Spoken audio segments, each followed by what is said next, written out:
안녕하십니까. 무명의 그리스도인입니다. 오늘은 탕자 이야기 10번째 이야기를 해보고자 합니다. 지난 시간에 이어서 돌아온 탕자 비유에 등장하는 아버지는 현실 세계에서는 도저히 존재하기 힘든 사람처럼 그 당시 청중들은 받아들였습니다. 그러나 예수님은 어디까지나 인간의 언어와 상상의 세계 안에서 찾아낼 수 있는 최선의 예일 뿐이고, 하나님의 사랑은 부모의 그것을 훨씬 초월한다는 것을 알 수 있습니다. 그래서 예수님이 이 비유를 통해서 소개하고 싶었던 천상의 스토리, 그것을 시도하고 계셨기 때문입니다. 도저히 이해할 수 없는 아버지의 행동은 이번 장에서 한번 더 깊이 다뤄보도록 하겠습니다. 집 나간 탕자와 그런 아들을 애타게 기다리던 아버지가 만나는 장면은 마치 남북 이산가족이 상봉하는 장면과도 흡사하다고 할 수 있습니다. 그래서 이것이 생방송으로 공중파를 통해서 방영이 됐을 때 정말 이것을 지켜보는, 그리고 그 가족을 만나자마자 감동으로 북받쳐 오르는 그러한 울음을 터뜨리는 장면에 지켜보는 시청자들이나 아니면 그 대상자들이나 모두 대성통곡하게 만들죠.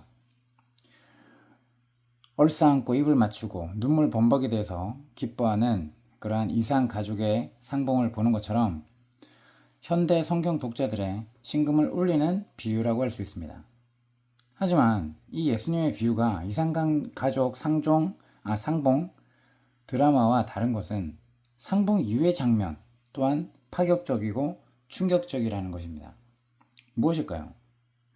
아버지가 거짓골로 돌아온 탕자가 다시 아들로서 살 권리를 회복하도록 순차적인 조치를 명하시는 거예요. 근데 대표적인 걸로 아버지가 하인들에게 내린 명령이 크게 네 가지로 볼 수 있습니다. 자, 근데 이것을 다루기 전에 이 하인들이 보세요. 멀리 아들이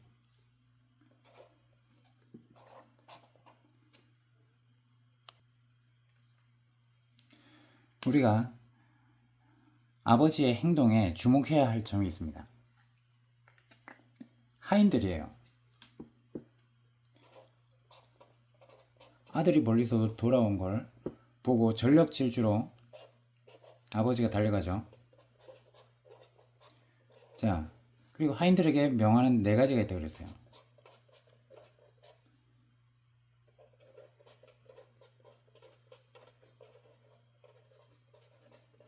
이 하인들에게 내린 명령의 의미도 알아보고, 자, 이것을 어디에서 내렸나요? 어디에서? 아들이 이 아버지를 만나고 집에 들어와서 했나요? 아니면 정말 멀리서 아버지가 뛰어와서 아들이 보면 이 야외의 장면인가요?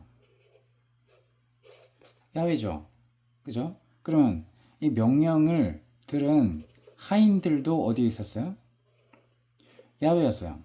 자, 그러면 아버지가 뛰어올 때 자기 주인을 쫓기 위해서 여러 명의 하인들이 꼬리에 꼬리를 물고 함께 줄 다름질 치고 있었을 거라는 장면을 추정해 볼 수 있습니다. 물론 하인들이 하면서 아니 도대체 저 주인이 어디로 달려가는가, 그리고 왜 저렇게 막 한 번도 보지 못한 이 전력 질주하는 모습으로 달리는지 알 길이 없었을 수도 있어요. 분명히 이런 주인의 행동은 평소답지 않았을 거고 무슨 특별한 일이 있기 때문이라고 생각이 들겠죠. 그래서 이 하인도 종류가 있었던 것처럼 주인과 긴밀한 관계에 있었던 하인이라면 우리 주인님의 마음을 사로잡고 있는 것이 무엇인지 알았을 테고, 그 순간 탕자가 돌아왔음을 눈치챌 수 있을 것입니다. 그래서 분명히 하인들은 집에 있어야 할 것이지만 집안에서 아버지의 명령이 내려진 게 아니라 어디서? 항상 아들이 집을 나선 후에 하루도 빠짐없이 아들을 기다리던 아버지, 뭐 포도원의 망대나 아니면 가옥의 지붕 위에 올라가서나 먼 발치에서나마 아들이 돌아오기만을 애타게 기다리고 있는 그 모습을 지켜보았던 하인들이 있을 수 있겠죠. 그래서 이거는 분명히 야외에서 내려진 명령이라는 걸 한번 보시고요. 이 첫 번째 명령은 뭘까요? 제일 좋은 옷을 입혀라. 자, 이 명령은 누가복음 15장 22절 아버지는 종들에게 이르되 제일 좋은 옷을 내어다가 입히고 손에 가락지를 끼우고 발에 신을 신겨라 라고 얘기를 합니다. 그죠? 어떻게 한다고요? 다음 손에 가락지를 끼워라. 이 의미가 다 있겠죠. 그냥 이렇게 했구나 이게 아니라 그 당시 유대인의 문화에서 왜 이런 행동을 명령으로 했는지 이해해 볼 필요가 있습니다. 발에 신을 신겨라. 그리고 살찐 송아지를 잡아 큰 연회를 열어라 라고 네 가지 명령으로 이래 요약할 수 있습니다. 우리말 성경에는 생략되어 있지만 헬라어 원문에는 아버지의 명령들이 다음과 같은 부사가 포함이 됩니다. 타퀴스라고 하는데요. 속히라는 뜻이에요. 이게 들어갑니다. 자신의 명령이 조금도 지체되는 것을 원치 않았어요. 아들을 만난 이 순간에 아버지는 자신의 이러한 명령들이야말로 하나도 빠짐없이 가장 긴급하고 최우선적으로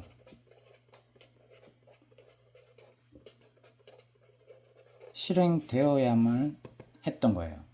심지어 밭에서 일하고 있던 맏아들을 불러와라 이러지도 않았어요. 그럴 겨를도 없었고 이러쿵 저러쿵 실시 비비를 논할 수 있는 동네 사람들의 간섭을 비집고 들어올 틈을 주어서도 안 됐어요.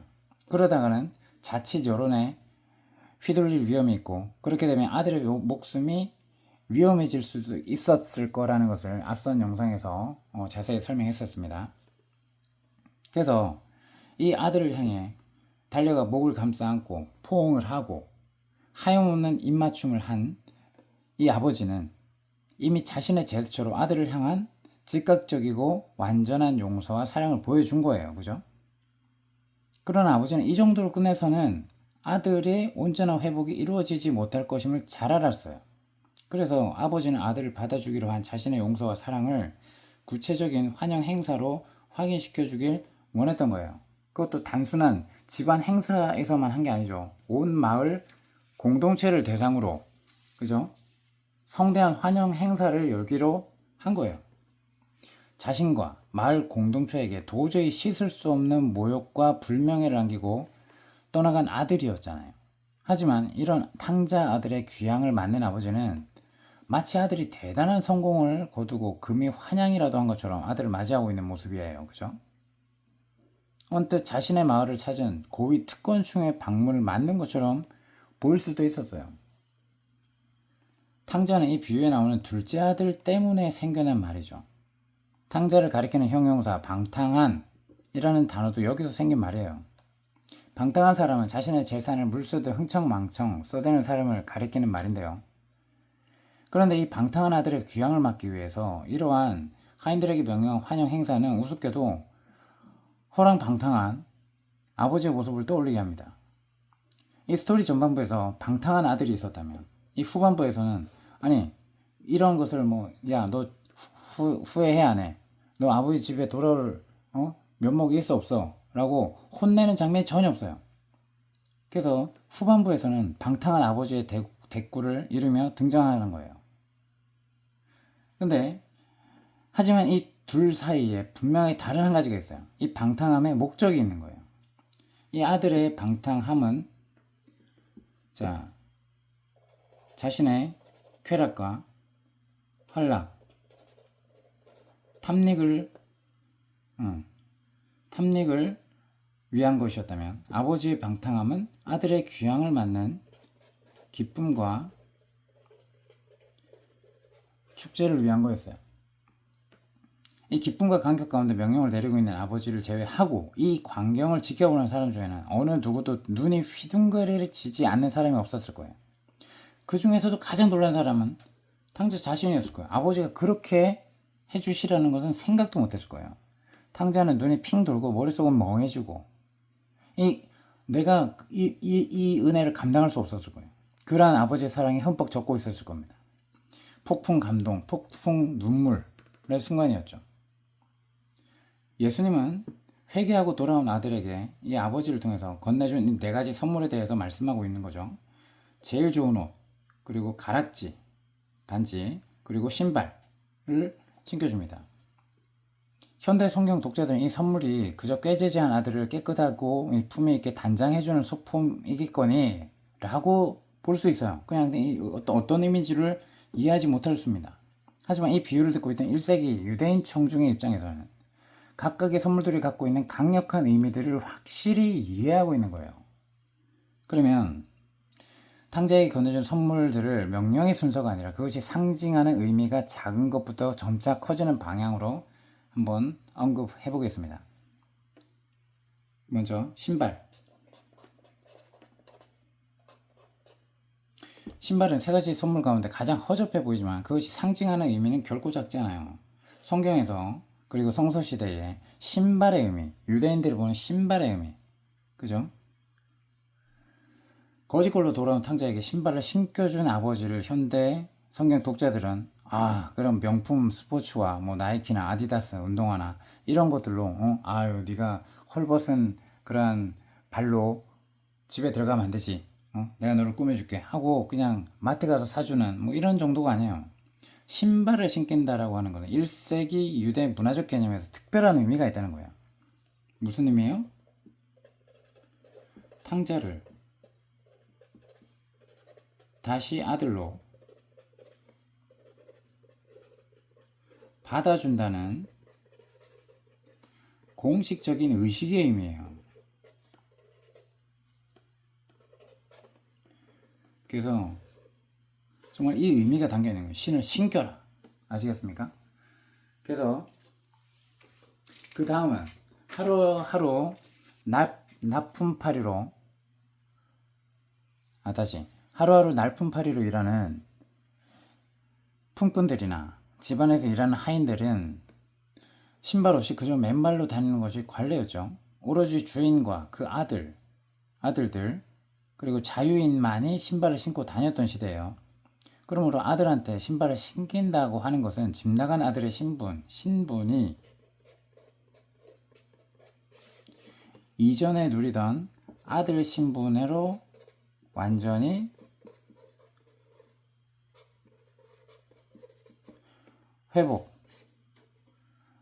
회복되었다는 강력한 표시라는 것입니다. 아시겠죠? 그래서 신발의 의미 다시 한번 새겨보시고, 탈무드에도 신발을 신는 것과 관련해서 강력한 이미지를 엿볼 수 있는 구절이 있습니다. 사두개인이 랍비 여호수아가 신발을 신지 않은 것을 보고 이렇게 말했대요. 말에 탄 사람은 왕이고 나귀에 탄 사람은 자유인이고 발에 신발을 신은 사람은 인간이다.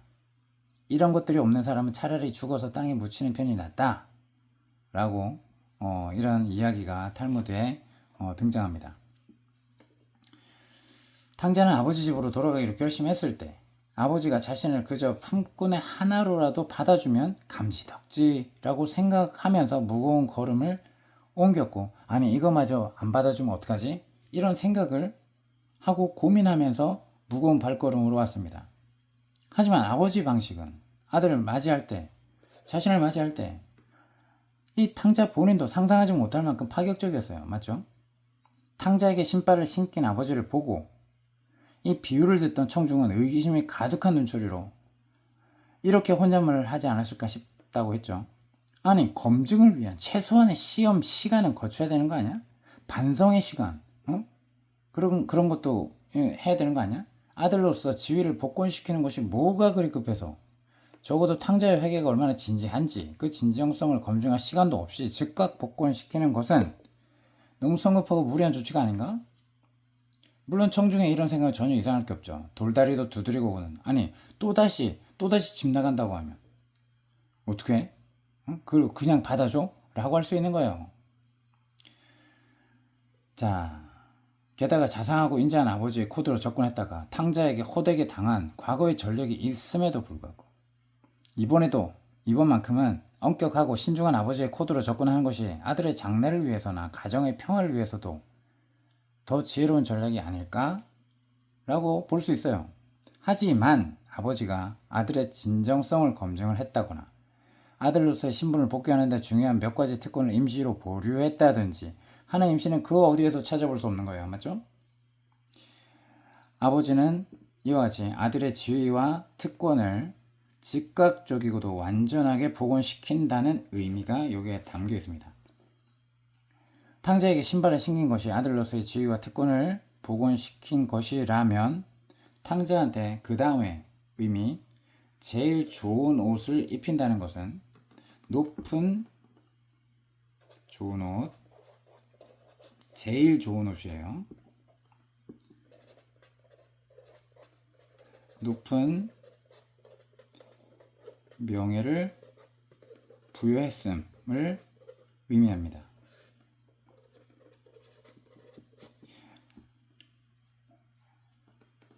자, 이 옷은 아버지와 같은 부유한 귀족들이 옷장 속에 잘 간직해둔 최고 옷이겠죠. 제일 좋은 옷으로.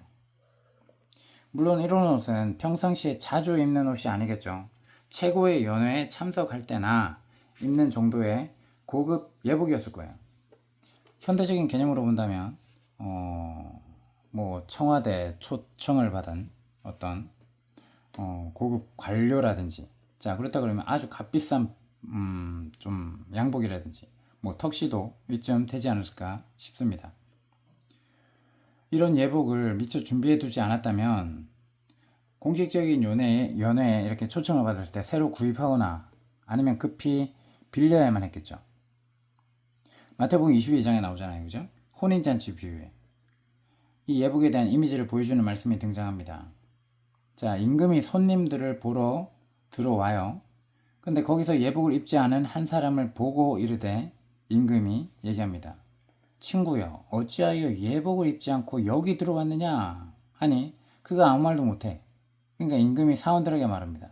그 손발을 묶고 바깥 어두운 데 내 던지라. 거기서 슬피 울며 이를 갈게 되리라 하죠. 자, 여기서 예복에 대한 이미지를 보여주는 말씀인 것처럼 여기서도 제일 좋은 옷이라는 것은 높은 명예를 부여한다라는 의미라는 걸 알아두시면 좋겠습니다. 이 비유를 듣던 청중이 돼지치기로 온몸이 때에 쩔어 있어요. 아들의 몸을 깨끗이 씻기기도 전에 제일 좋은 옷을 입히려는 이 아버지의 행동을 무척 의아하게 생각했을 거예요.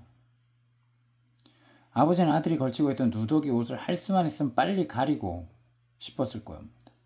동네 사람들에게 초라한 몰골을 보이고 싶지 않았고 아버지는 자신의 가장 좋은 옷으로 탕자를 가려줌으로써 동네 한복판을 지나며 당할 아들의 수치를 채워했습니다. 마치 예수님의 거룩한 세마포가 우리한테 입혀져서 우리의 모든 죄를 덮는 것을 상징한다는 그런 것으로도 볼 수 있겠죠.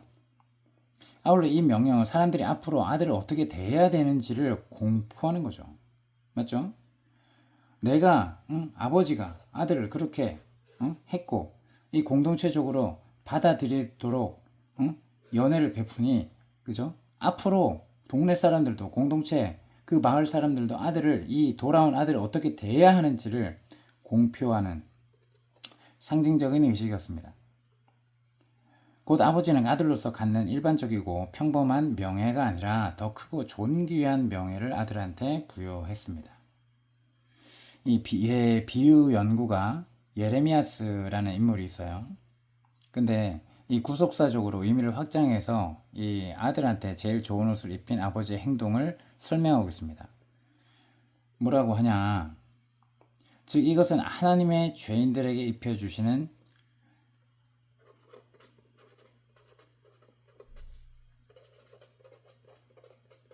하나님의 자녀로 명예를 부여하시면서 죄인들에게 입혀주시는 칭의 그리고 용서의 옷이라는 것을 함께 설명하는 그러한 의미가 들어있지 않나 라고 설명하고 있습니다. 이사야서 61장 10절을 한번 보겠습니다.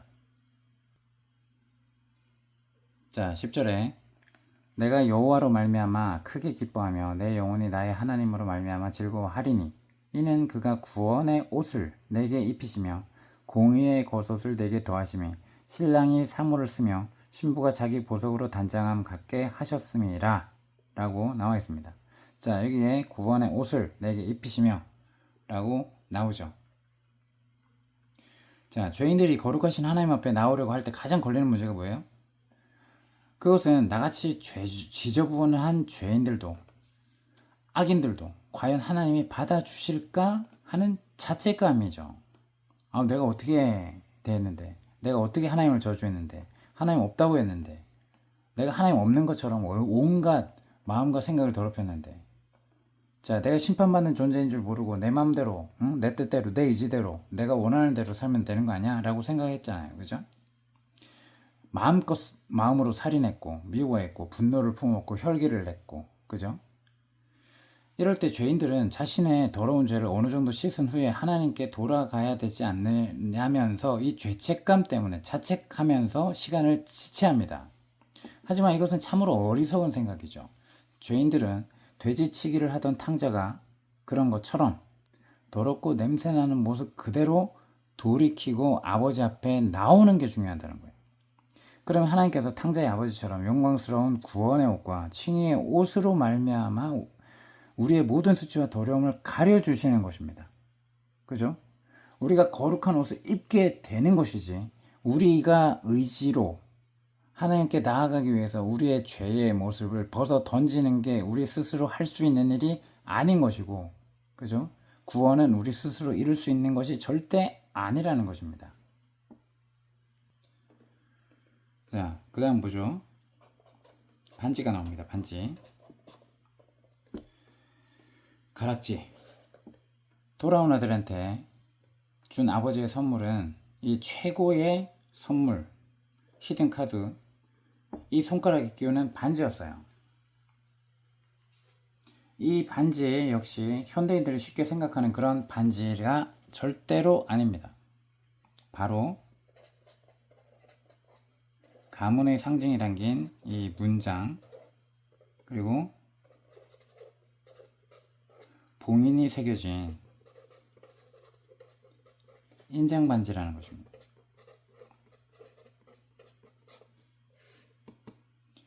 인장 반지는 히브리어로 타바아트라고 해요. 이 타바아트라고 하는데 이것은 가라앉는다, 담근다 라는 의미의 토베아를 어근으로 합니다. 토베아.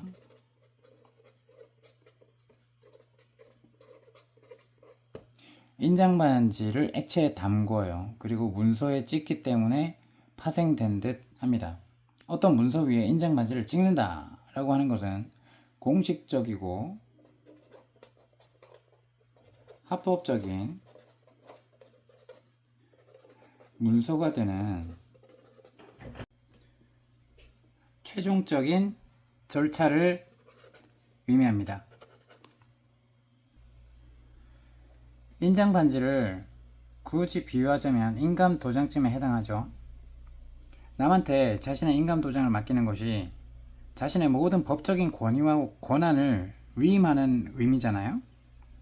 인장 반지에도 당시에는 그러한 의미가 있습니다. 아버지가 탕자에게 가문의 인장 반지를 끼워준 것은 이처럼 강력한 의미가 있었다는 거예요. 곧 단순히 아들의 지위를 복원시킨 것이 아니라 어엿한 성인으로서 책임 있는 아들로 인정해 준 것이라는 것입니다. 자, 아들이 과거 탕자의 본성을 버리지 못했다면 아들은 이후에도 이 인장 반지를 함부로 찍어대겠죠. 그리고 그나마 남아있는 가족의 재산을 축내할 수도 있어요. 부모 자식 간이라도 아들을 이렇게 온전하게 신뢰하지 못하면 쉽게 할 수 있는 일이 아니었습니다. 성경에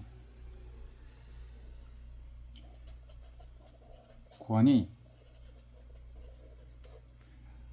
권력을 상징하는 그러한 인장 반지 예가 종종 등장하죠. 창세기 41장 41절에서 42절. 창세기 41장 41절. 바로가 또 요셉에게 이르되 내가 너를 애굽 온 땅의 총리가 되게 하노라 하고 자기의 인장 반지를 빼어 요셉의 손에 끼우고 그에게 소마포 옷을 입히고 금사슬을 목에 걸고 라고 할 때 이 인장 반지를 빼서 주는 것을 볼 수 있습니다. 다음은 에스더 3장 10절에서 11절에 보면 왕이 반지를 손에서 빼어 유다인의 대적 곧 아각 사람 함므다다의 아들 하만에게 주며 이렇게 나와요. 그리고 이제 에스더 8장 2절에도 나옵니다. 왕이 하만에게서 거둔 반지를 빼어 모르드게에게 준지라. 에스더가 모르드게에게 하만의 집을 관리하게 하니라 라고 나옵니다. 자, 여기서 본 것처럼 탕자에게 가문의 문장이 새겨진 인장 반지를 끼워 줌으로써 이제 그 어느 누구도 아들의 지위를 놓고 왈가왈부할 수 있는 어떤 빌미도 원천적으로 차단되는 것을 의미해요. 마치 우리가 하나님의 자녀가 된 것을 성령께서 인치셨다. 그렇게 인치심으로 인해서 확증된 것과 같습니다. 에베소서 1장 13절에 보면 그 안에서 너희도 진리의 말씀 곧 너희의 구원의 복음을 듣고 그 안에서 또한 믿어 약속의 성령으로 인치심을 받았으니 라고 나옵니다. 자, 다음으로는 살찐송아지를 잡아 큰 연회를 열어라 라고 얘기합니다. 마지막 피날레죠. 온 마을 사람들한테 다 모아서 아들의 귀향을 기뻐하는 성대한 잔치를 여는 거예요. 그죠? 살찐 송아지, 이 잔치의 성격과 아버지의 재력을 잘 보여주는 중요한 단어입니다. 오늘 시골 마을에서 송아지 한 마리를 잡는 잔치는 일반적인 잔치가 아니죠. 특히 1세기 이스라엘의 시골 마을에서 고기는 유월절과 같은 주요 명절에만 겨우 맛볼 수 있는 귀한 음식이죠.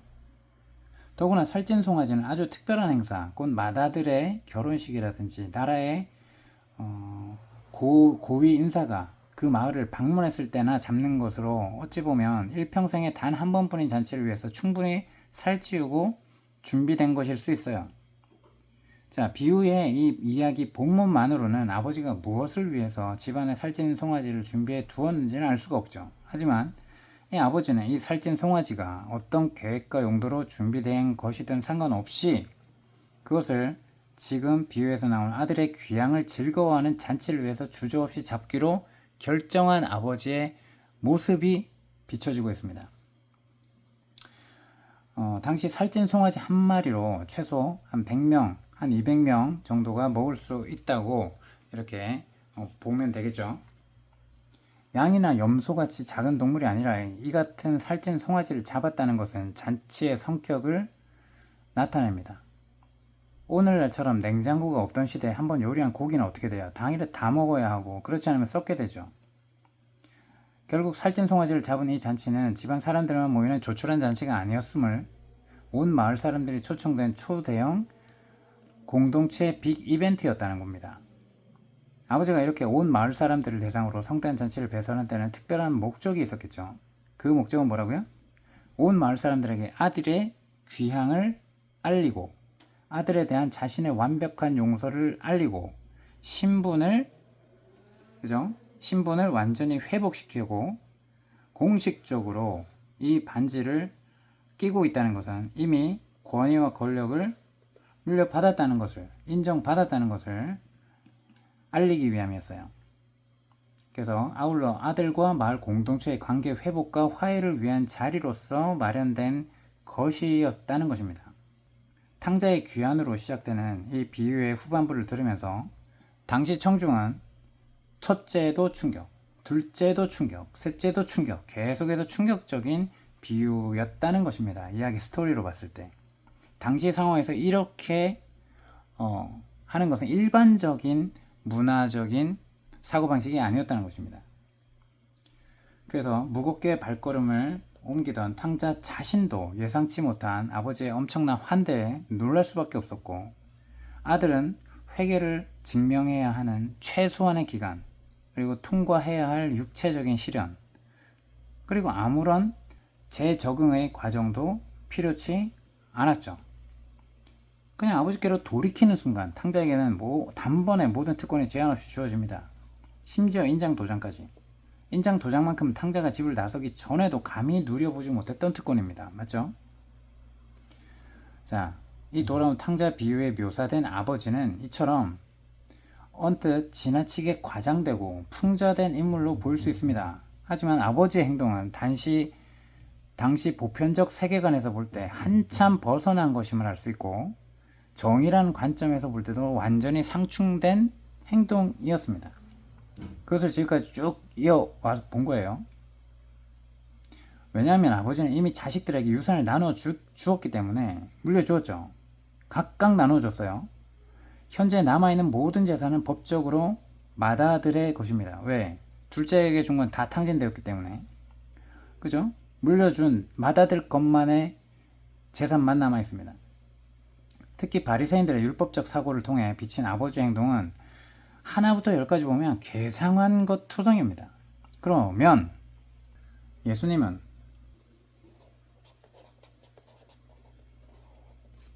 언뜻 불합리하고 불공정해 보이는 아버지 캐릭터를 통해서 청중한테 무엇을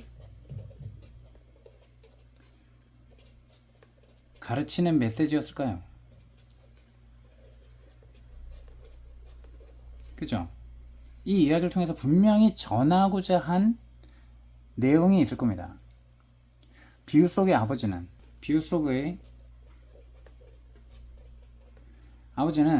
아낌없이 나눠주시는 하나님에 대한 그러한 천상의 그림을 제시하기 위해서 의도적으로, 그죠? 당시 문화와는 전혀 안 맞다는 거죠. 의도적으로 설정된 가상 캐릭터라는 거예요.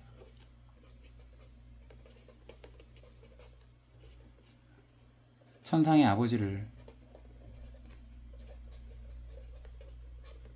아버지의 사랑과 아버지의 은혜와 아버지의 용서와 그것들을 나타내고자. 자, 지금도 그렇지만 당시에 청중이 살아가던 세상에서는 이런 아버지는 더더욱 찾아보기 힘들었을 겁니다. 맞죠? 하지만 의도적으로 그렇게 설정을 했다는 거죠. 찬송가 가사처럼 하나님의 자비는 하늘을 두루마리 삼고 바다를 먹물 삼아도 다 기록할 수 없는, 그러한 형용할 수 없는 세계죠. 이것을 예수님은 비유라는 인간의 언어를 사용해서 지극히 풍성하신 하나님의 자비를 손에 잡힐 듯이 구체적으로 보여주고 있습니다. 하나님은 죄인들을 마지못해서 용서하는 게 아니라는 겁니다.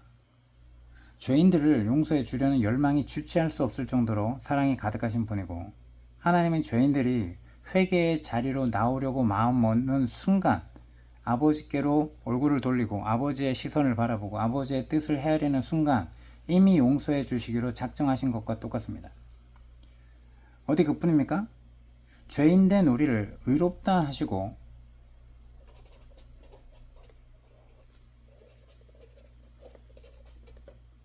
의로운 신분으로 바꿔주시고, 심지어는 당신의 자녀로 삼으십니다. 죄인들에게 주어진 하나님의 칭의는 이처럼 완전하고도 즉각적이고, 칭의는 죄인들이 열심히 노력해서 얻어내는 무엇 때문에가 아니라, 우리의 그 어떠함 때문에 용서받는 것이 아니라 하나님 자신의 그 사랑으로 말미암아 우리가 값없는 은혜를 한없이 누리는 것입니다. 그래서 우리 죄인들이 열심히 노력하고 우리 의로 나타나는 열매로 하나님께 나아갈 수 없습니다. 이미 이 땅에서 성취된 실체라는 것입니다. 그래서 비유 속에서 살찐 송아지를 도살합니다.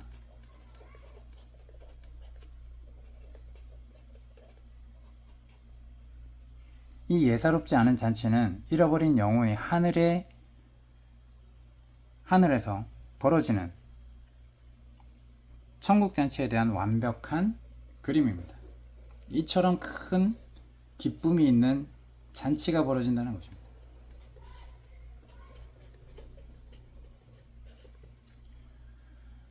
이게 어디 나와 있어요? 누가복음 15장 7절에 잘 나와 있죠. 내가 너희한테 이른다. 이와 같이 죄인 한 사람이 회개하면 하늘에서는 회개할 것 없는 의인 99으로 말미암아 기뻐하는 것보다 더하리라 라고 말씀하셨어요. 이 잔치는 분명히 우리가 또다시 얘기하지만 아들의 금이환영 때문이 아니죠. 아들의 선행 때문에 예를 들면 뭐 국가고시를 합격했어. 그런 것 때문에 기획된 것이 아니란 거예요. 탕자는 은혜 받을 만한 그 어떤 것도 없어요. 맞죠? 회개하고 돌아온 것 그 자체를 기뻐하며 아버지가 주도권을 가지고 기획한 것입니다. 이 잔치는 죽었던 아들이 살아 돌아온 것을 기뻐하는 구원의 잔치를 나타냅니다.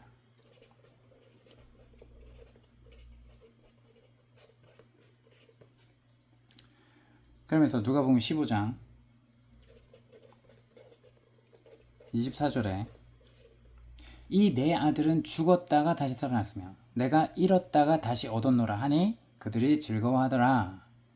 이런 기쁨은 전염성이 강해서 잔치에 참석한 모든 사람의 기분을 북돋우고 원기를 회복시켜 주는 모습입니다. 그들이 즐거워하더라. 그죠? 인간이 지을 수 있는 가장 사악한 죄는 바로 이 천국잔치의 기쁨에 동참하기를 완강히 거부하고 기쁨에 동참을 거부하고 밖에서 이 모습을 지켜보고 불평불만해대는 거예요.